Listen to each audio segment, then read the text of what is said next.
Good morning children. In previous video, I had explained a new chapter, financial statement of a company.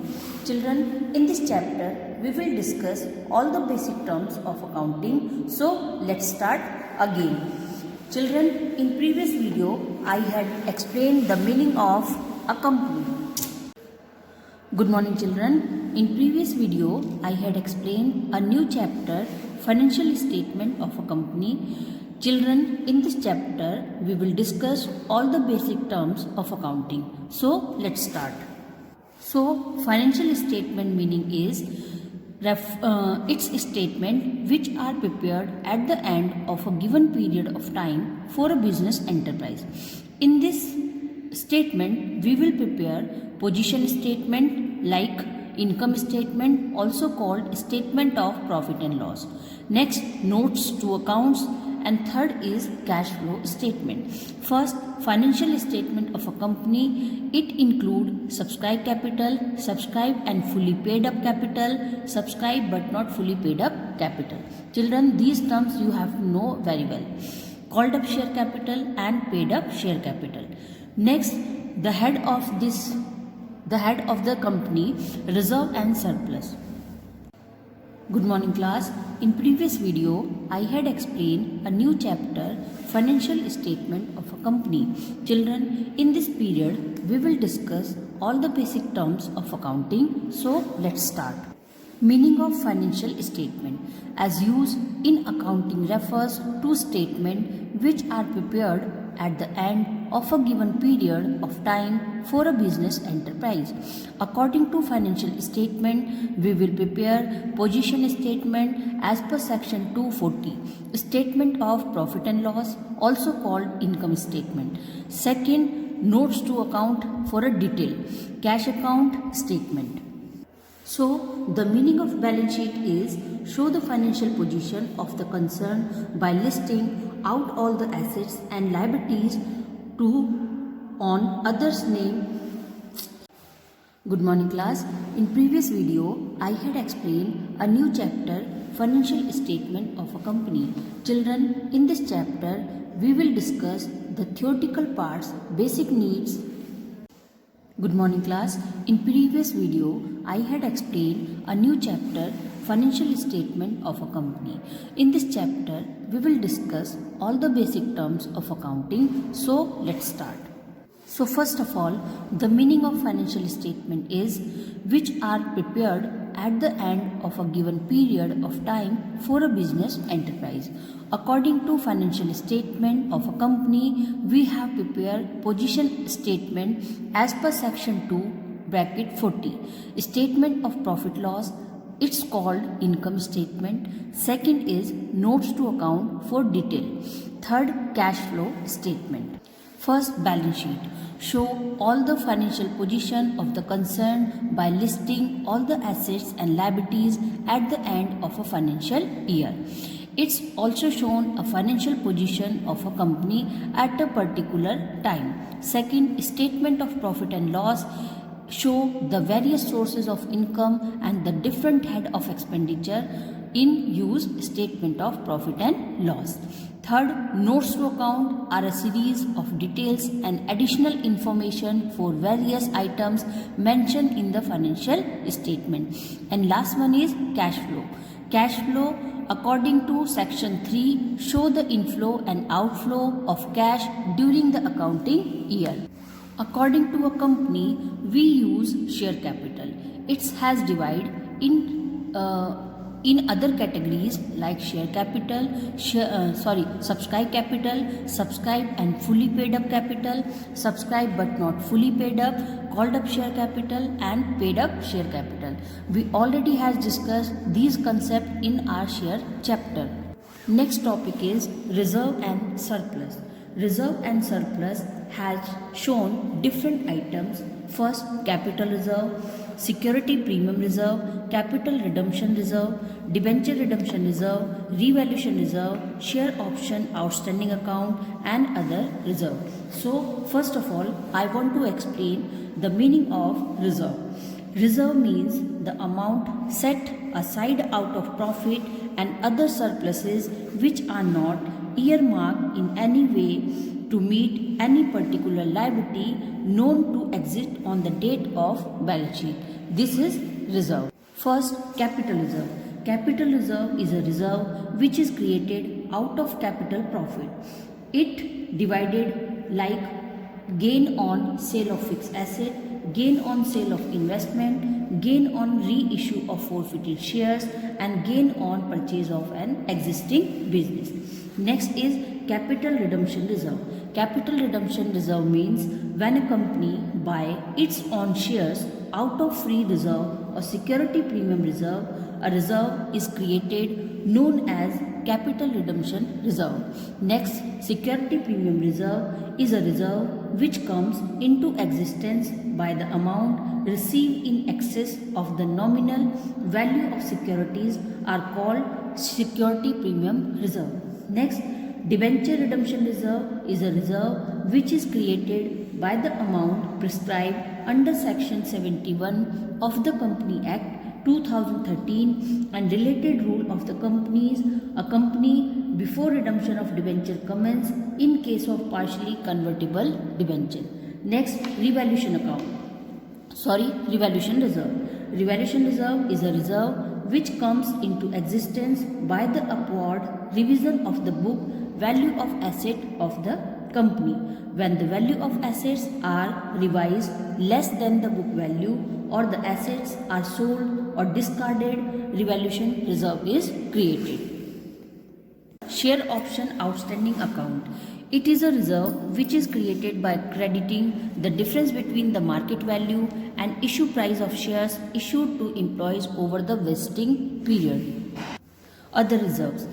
These are like general reserve, investment fluctuation reserve, workman compensation reserve, etc. Next term is money received against share warrant. Money received against share warrant which gives the holder the right to acquire equity share. It's called money received against share warrant. Children, now I will explain the basic terms like liabilities. According to Company Act 2013, non-current liabilities and current liabilities. Non-current liabilities are always used within more than the 1 year, and current liabilities always used within 1 year. Current liabilities only settle within 12 months from the date of balance sheet. Its classified are short-term borrowing, trade payable, other current liabilities and short-term provision. And non-current liabilities for use a long time. It's also classified in long-term borrowing, deferred tax liabilities, other long-term liabilities and long-term provision. First, I will explain non-current liabilities. Non-current liabilities according to Company Act 2013 has divided in 4 categories. First, long-term borrowing. Second, deferred tax liabilities. Third, other long-term liabilities. And fourth one is long-term provision. First, long-term borrowing. Long-term borrowing are repayable by the company after 12 months from the date of balance sheet, after the operating cycle. Its examples are like bonds, debentures, long-term borrowing, term loans from banks and from other parties. Deferred tax liabilities represent the amount of tax levied on the difference between accounting income and taxable income. Next is other long-term liabilities. Other long-term liabilities also has divided in 2 types. First, trade payable and second is other payable. Trade payables have been defined in Schedule 3rd of the Company Act 2013. Trade payables are the amount payable for goods purchased and services taken in the normal course of business. Sundry creditors, bills payable are example of trade payables. Next, other payables, those payables that are incurred not as a result of the business which a concern carries on and are payable only after more than 12 months. Examples are payable incurred on purchase of fixed asset, interest and provident fund contribution, etc. Next, long-term provision. all provisions for which the related claim are expected to be settled beyond 12 months after the reporting date are classified as non-current provision. Examples are provision for employees' benefits, provision for warranties, etc. Next is current liabilities are those debts or obligations that are due to creditors and suppliers and must be settled within 12 months. The current liabilities and their features as defined in Schedule 3rd of the Company Act 2013. These classified are short-term borrowing, trade payables, other current liabilities and short-term provision. Short-term borrowings refers to a liability or debt obligation with a short duration of 1 or less than 1 year from the date of balance sheet are called short-term borrowing. These examples are loans repayable on demand from bank from other parties. Next, overdraft limit or cash credit limit from bank. Deposits, loan from other parties. Next, trade payable. Trade payables according to Schedule 3rd shall include the amount due on account of goods purchased or services received in the normal course of business which must be settled within 12 months are called trade payable. Examples are sundry creditors and bill payables. Next, other current liabilities. Other current liabilities refer to the dues that do not fall under any of the above categories of liabilities, like current maturities of long-term debts, current maturity of finance lease obligations, interest accrued but not due on borrowing, unpaid dividend, income received in advance. Short-term provision. All provision for which the related claim is expected to be settled within 12 months after the reporting period are classified as short-term provision and shown under the head current liabilities. Examples are doubtful debts, provision for tax, proposed dividend, provision for employees' benefits.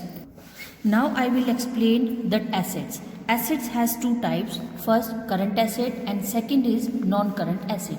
Non-current asset also has divided in some categories. First, fixed asset, non-current investment, deferred tax asset, long-term loans and advances, other non-current asset.